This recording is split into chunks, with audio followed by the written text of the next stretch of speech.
Keep the noise down. Mastering polite requests. Hello, everyone.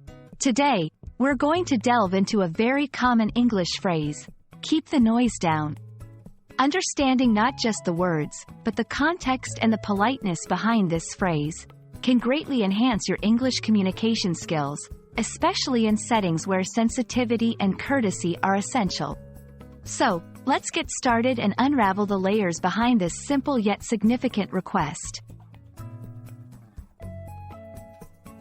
Keep the noise down is a polite request or command used to ask someone to reduce the volume of noise they are making. This phrase is particularly used in situations where the noise could be disturbing others, such as in a library, a shared living space, or late at night. The key components of this phrase are keep. In this context, it means to maintain or ensure something remains at a certain level.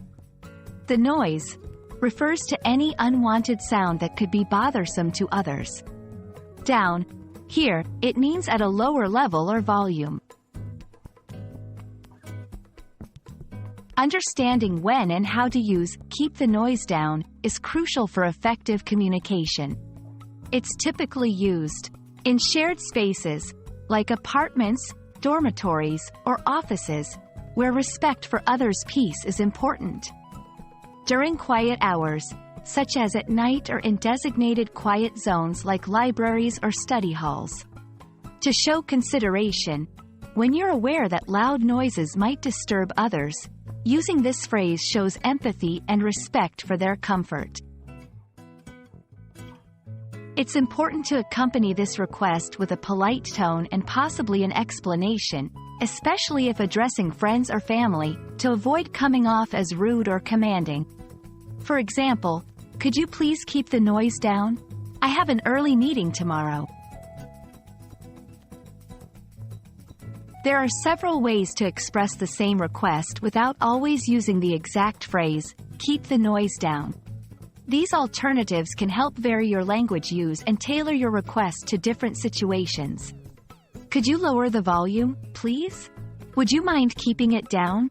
I'd appreciate it if you could be a little quieter. Each of these alternatives serves the same purpose but allows for a range of formality and directness, giving you flexibility in how you communicate your needs to others. We hope this video has helped you understand not just the meaning of keep the noise down, but also the nuances of making polite requests in English. Remember, it's not just about the words you choose, but how and when you use them that conveys respect and consideration for those around you. Thank you for watching, and we look forward to bringing you more helpful tips to enhance your English learning journey.